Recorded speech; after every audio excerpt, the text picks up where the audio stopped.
is my daughter! What have you done to her? My name is Ngozi. I don't even know how to start this. But every time I open my mouth, something closes in my throat.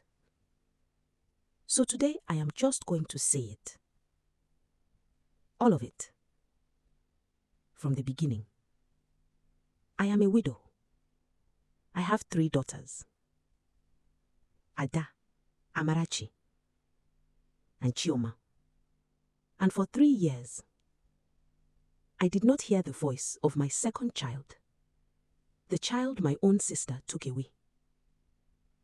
Let me take you back to the day everything changed. It was a hot afternoon. I was in my kitchen, stirring a pot of soup for my 3 girls. Ada, the eldest, was fetching water. Chioma, the youngest, was chasing a chicken. And Amarachi, the quiet one, was reading a book under the mango tree. Then a car came. A big, black, shiny car. The kind that only rich people drive. The door opened. And out stepped my elder sister, Adanna. She was wearing gold earrings. A lace gown that cost more than my entire house. Her makeup was perfect. She looked like a queen who had come to visit a beggar. Adanna smiled. Ngozi, my sister. Look at you, suffering. I forced a smile. God provides. Adanna sat in my small parlor. She looked around at the bare walls, the plastic chairs, the cracks in the floor. She sighed. Sister, you cannot continue like this. I said nothing. Then she dropped the bomb. I want to take Amarachi to Lagos. I will put her in a good school. She will become a graduate. She will escape this village life. My heart jumped. But something felt wrong. I asked her, why Amarachi? Why not just pay her school fees here? Adanna's smile did not reach her eyes. She said, because I want to take care of her myself. I want to give her the love I would give my own daughter if I had one. I looked at my daughter, sitting outside under the tree, reading. I thought of the hunger, the struggling, the sleepless nights. I thought of how clever Amarachi was, how she deserved a better life. And I said, yes. That one word would destroy everything. That night, Amarachi packed her things. A small blue suitcase. A few dresses, her Bible, her favorite book. She was so happy. She kept hugging me. Mama, when I become a lawyer, I will buy you a house in the city. I smiled, but inside, my stomach was burning. I held her for a long time at the gate. I whispered, if anything happens, anything at all, you find a phone and call me. You run back home, no matter how far. Amarachi laughed. Mama, nothing will happen. Auntie loves me. The car drove away. The dust settled. And Amarachi was gone.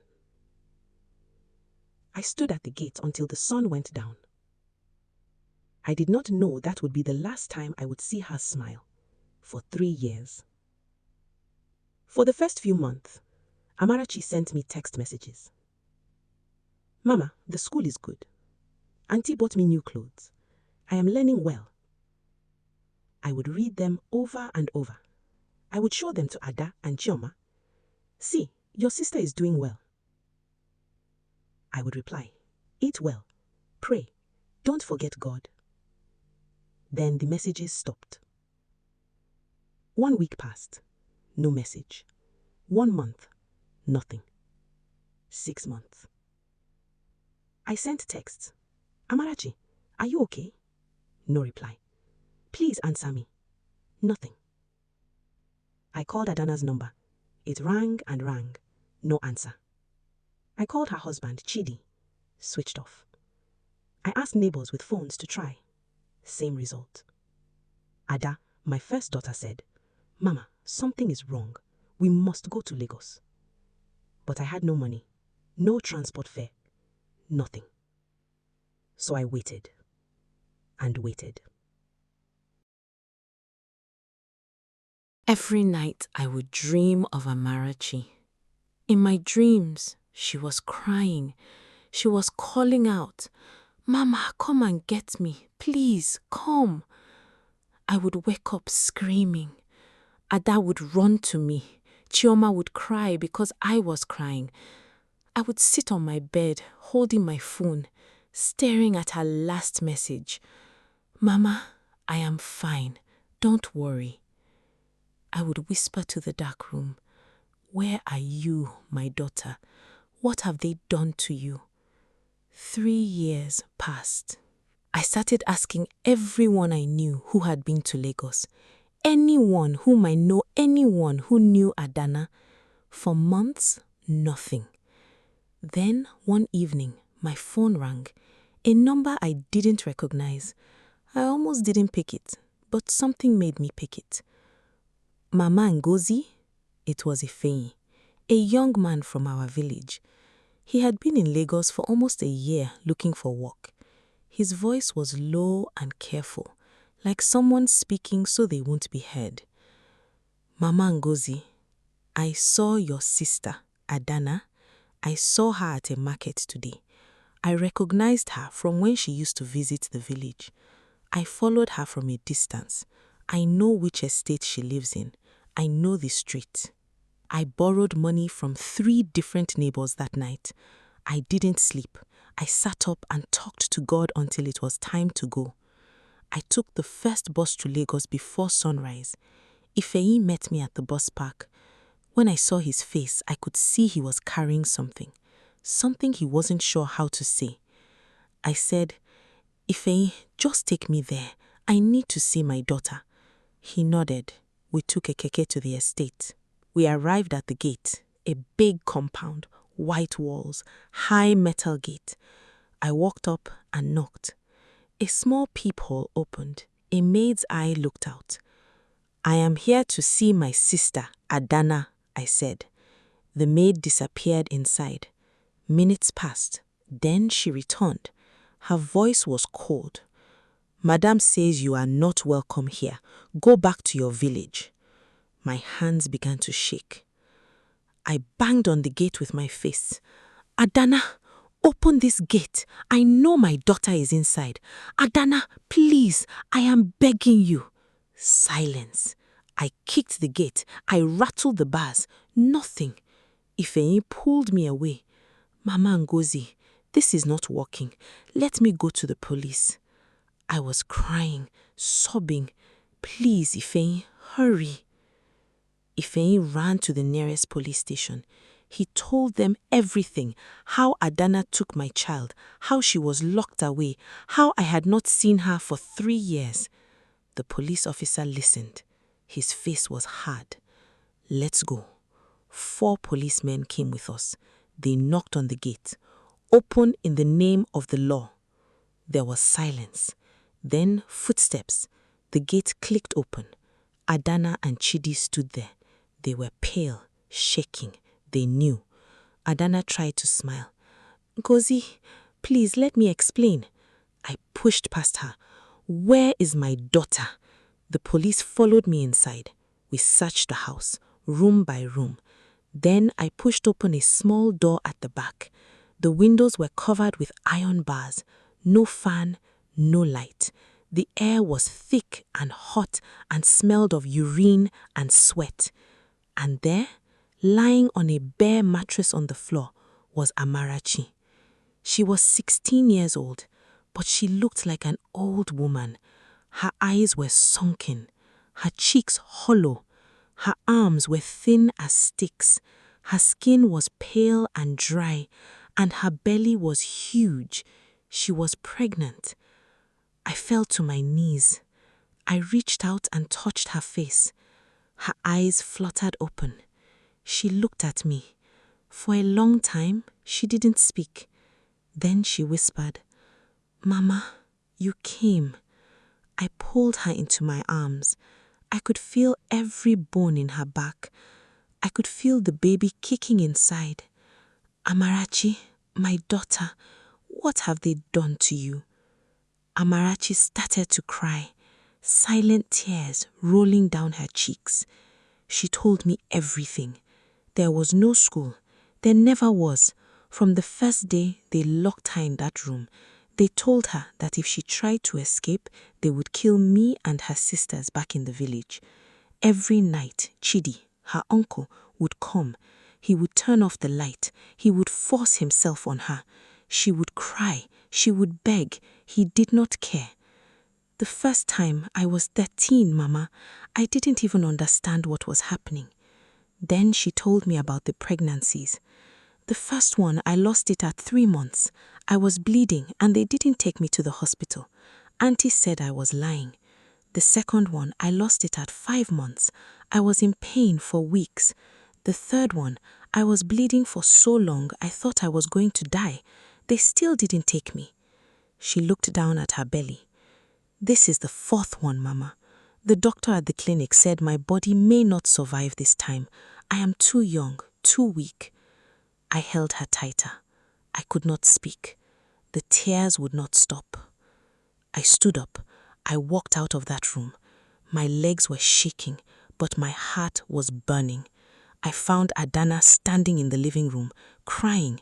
I walked slowly toward her. "You turned my daughter into a breeding machine. Your husband raped her every night for 3 years. Adanna started crying harder. She agreed. She knew what she was doing. My hand moved before I could think. I slapped Adanna across the face. The sound echoed through the room. She was 13.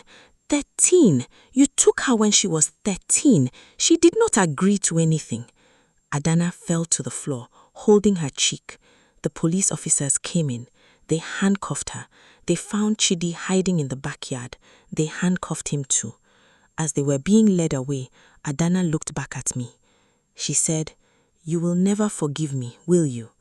I looked at my sister, my own blood, and said nothing.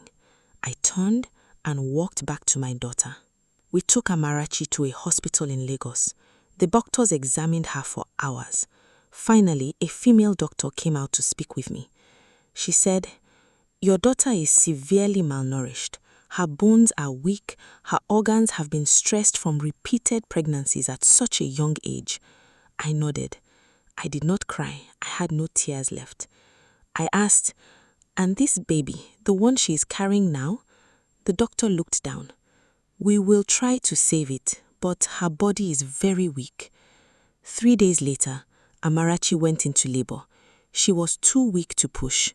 The baby was too small. The doctors tried everything, but the baby did not survive. Amarachi did not cry when they told her. She just stared at the ceiling. Then she whispered, "It's okay, Mama. I didn't want to see his face anyway." I held her hand.